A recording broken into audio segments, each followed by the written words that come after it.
Inirereklamo ang isang pulis sa Davao City matapos umano nitong manutok ng baril at manampal ng mga tindero ng balut.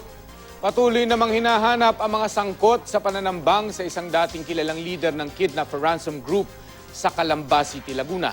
Makibalita tayo kay Tech Ocampo. Sa CCTV footage na ito nakuha sa Calamba, Laguna pasado alas 5 ng hapon kahapon, mapapansin ang pagdating ng isang gray na kotse at isang motorsiklo. Makalipas ng 2 oras, nag-iba ng pwesto ang dalawa. Mag-aalas 7:30 ng gabi, dumating ang isang puting luxury car na naipit sa trapiko. Nang makapagmaniobra at huminto ang gray na kotse sa harap ng puting sasakyan, doon na pinagbabaril ng mga sakay ng gray na kotse ang luxury car. Well-planned yung execution. Long firearm yung ginamit. Ang target daw sa pananambang, ang dating kilalang leader ng isang Kidnap for Ransom Group na si Rolly Fajardo. Napatay siya at ang kanyang driver. Sa tulong ng CCTV at ilang testigo, nakilala ang 3 sa siyam na suspect na sina Marco Polo Estera, Jerome Datuing Ginoo at Mark De Paz.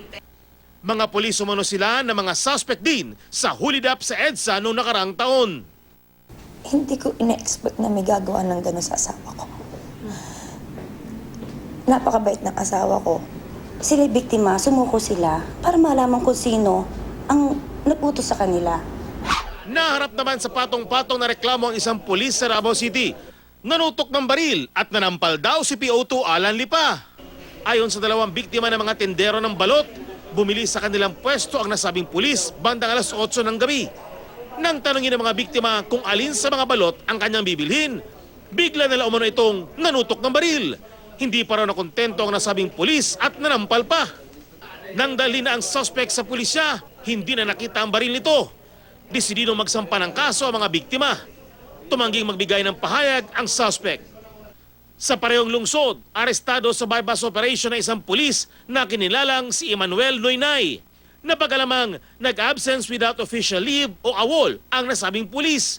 Nakuha sa kanyang ilang pakete ng shabu na nagkakahalaga ng 30,000 piso. Tumangging magbigay ng pahayag ang suspect. Tech Ocampo, Nagbabalita, Pilipinas.